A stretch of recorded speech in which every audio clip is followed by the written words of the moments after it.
ဘယ်သူမှမသိတဲ့ပထမဆုံးဘောလုံးပွဲကနဝင်တယောက်မွေးဖွားလာခြင်းအပိုင်း6နှစ်သားရွယ်ရိုနယ်ဒိုဟာ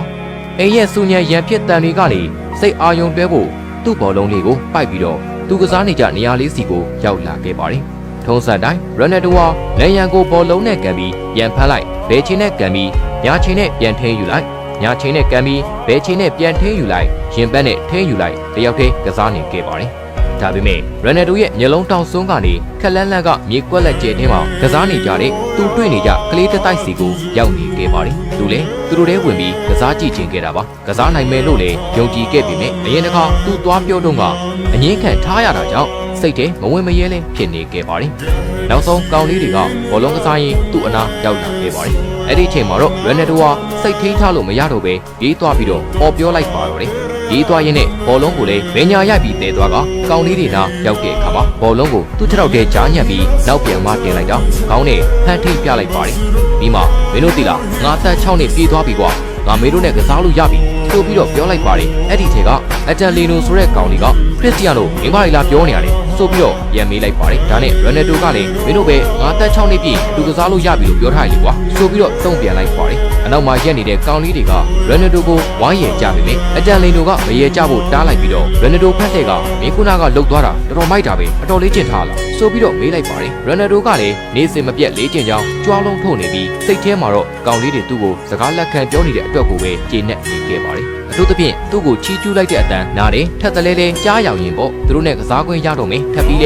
ဲရောရွှေနေခဲ့ပါတယ်ဒါပေမဲ့အတန်လင်းတို့ကငါတို့ခု9နှစ်ပြည့်သွားပြီကွာမင်းအသက်9နှစ်ပြည့်တော့မှပဲပြန်လာခဲ့တော့ကွာဆိုပြီးတော့ပြောလိုက်တာကြောင့်ရိုနယ်ဒိုကများရှက်လွန်းလို့ညနာရီထူပူသွားခဲ့ပါတော့တယ်သူအသက်6နှစ်ပြည့်ခဲ့ပြီမဲ့အသက်9နှစ်ကောင်လေးများနဲ့ကောင်းကောင်းရှင်ကစားနိုင်မယ်ဆိုတာသူသိနေခဲ့တာကြောင့်ဒေါသတွေအလေးလေးထွက်လာခဲ့ပါတယ်ဒါကြောင့်ဒီတစ်ခါမှတော့နောက်ဆုံးမသွားတော့ပဲကောင်လေးတွေကိုစိန်ခေါ်ဖို့ဆုံးဖြတ်လိုက်ပါတယ်စိန်ခေါ်မှုတွေကိုကြိုက်တာရင်ဆိုင်ရဲတာအဲ့ဒီအရွယ်ကလေးကဆိုပါတော့ရိုနယ်ဒိုဘောလုံးကိုမြေအောက်ပစ်ချလိုက်တယ်ပြီးတော့သူ့စီကထွက်သွားကြတဲ့ကောင်လေးတွေထဲကမှခေါင်းဆောင်လို့ဖြစ်နေတဲ့အတန်လီနိုကိုတဲ့တဲ့ကြည့်ပြီးဘောလုံးကိုအားရပါရကန်ထည့်လိုက်တယ်ဘောလုံးကလှလှပပနဲ့ပြန်ဝဲသွားပြီးအတန်လီနိုရဲ့ကြောကိုဘုံကနေသွားမှန်လိုက်ပါတော့တယ်ကောင်လေးတွေကရက်လိုက်ပြီးအတန်လီနိုတယောက်ရိုနယ်ဒိုကိုထိုးကြိတ်တော့မလားစောင့်ကြည့်နေခဲ့ပါတယ်သူ့ဘက်ပြန်လှည့်လာတဲ့အတန်လီနိုကိုရိုနယ်ဒိုကငါအသက်9နှစ်ပြည့်သွားရင်လေမင်းတို့က12နှစ်ပြည့်မှပြန်လာခဲ့လို့ပြောနေအောင်မှာပဲဟုတ်ဆိုပြီးတော့အော်မေးလိုက်တယ်အဲ့ဒီချိန်မှာကောင်လေးတွေကရိုနယ်ဒိုရဲ့ပြောစကားပေါ်ရေမောကြပြီးအတန်လီနိုကတော့ရိုနယ်ဒိုရဲ့ဘောလုံးအဟောင်းလေးကိုအားနဲ့သူ့စီပြန်ကန်လိုက်ပြီးမြဲ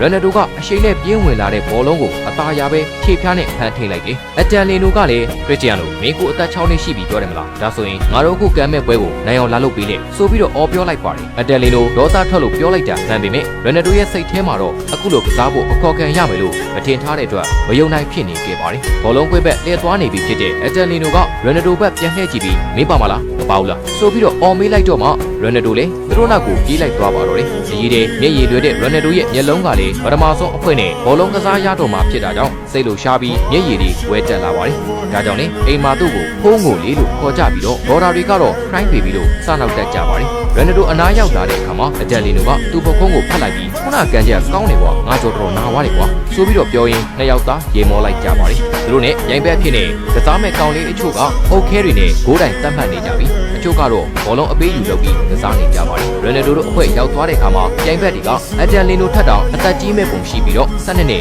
13နှစ်သားတွေဖြစ်နေပါတယ်ဒီအသက်လောက်ရှိသူတွေနဲ့ကစားရမယ်ဆိုတာမသိခဲ့တဲ့အတွက်ရိုနယ်ဒိုတယောက်နည်းနည်းတော့စိတ်လိုရှားခဲ့ပါတယ်ရိုင်ဘက်ထဲကဘာကာဘတ်ဒိုဆိုတဲ့သူကရိုနယ်ဒိုကိုလက်ညှိုးထိုးပြီးကလေးတွေမပါကြတော့ကလေးတွေထက်ကလို့မညာရင်စိုးမစိုးနဲ့နော်ဆိုပြီးတော့ပြောလိုက်ပါတယ်အတန်လီနိုကလည်းခရစ်စတီယာနိုကကလေးမမဟုတ်တာမင်းစောင့်ကြည့်နေလိုက်ကွာဆိုပြီးတော့ပြန်ပြောလိုက်ပြီးရိုနယ်ဒိုဘက်နဲ့ကသူ့ကိုပွဲနေမှာကစားရမယ်ဆိုပြီးနေရာချပေးလိုက်ပါတယ်ခဏနေတော့လမ်းဘေးပွဲတို့ထုံးစံတိုင်းလက်ပတ်ကိုသမားကဘောလုံးကိုကန်တင်ပေးလိုက်တာနဲ့ဘောလုံးကိုစတင်လိုက်ကြပါတယ်ပွဲစဉ်တွင်ရိုနယ်ဒိုကအရွယ်မမျှတဲ့ပြိုင်ဘက်အယောက်စီတိုင်းကိုလင်ကောက်ကြောဖြတ်ကဂိုးသွင်းခွင့်တွေအများကြီးဖန်တီးပေးခဲ့ပေမဲ့အတန်လီနိုကတိုင်ခံပြီးတော့ရွဲချော်နေတော့ရိုနယ်ဒိုတယောက်စိတ်မရှိဖြစ်လာပြီးညင်းညူကကောင်းတရားရန်လုပ်နေပါတယ်အတန်လီနိုကရိုနယ်ဒိုကိုစိတ်လျှော့ဖို့လာပြောတော့အခွင့်အရေးကောင်းကိုလွဲသွားတဲ့အတွက်သာသူမကြည့်မနဲ့အားမလို့အားမရဖြစ်နေတာဖြစ်ကြောင်းပြန်ရှင်းပြလိုက်ပါတယ်ဒါနဲ့အတန်လီနိုကလည်းမင်းစုံရောဘိုးရောင်ကန်နိုင်မှာမှုလို့လားဆိုပြီးတော့ရိုနယ်ဒိုကိုမေးလိုက်တော့ဆရာသမားကလည်းမင်းတက်တော့ပိုကောင်းတယ်ဆိုပြီးတော့တုံ့ပြန်လိုက်တာကြောင့်သူတို့ချင်းနေရာလေးကစားလိုက်ကြပါတယ်ရိုနယ်ဒိုရဲ့ကိုယုံကြည်မှုအပြည့်ရှိပုံကအဲ့ဒီအရွယ်လေးမှာနေအမြင်ကတ်စရာကောင်းနေမှာမဟုတ်ပါလာ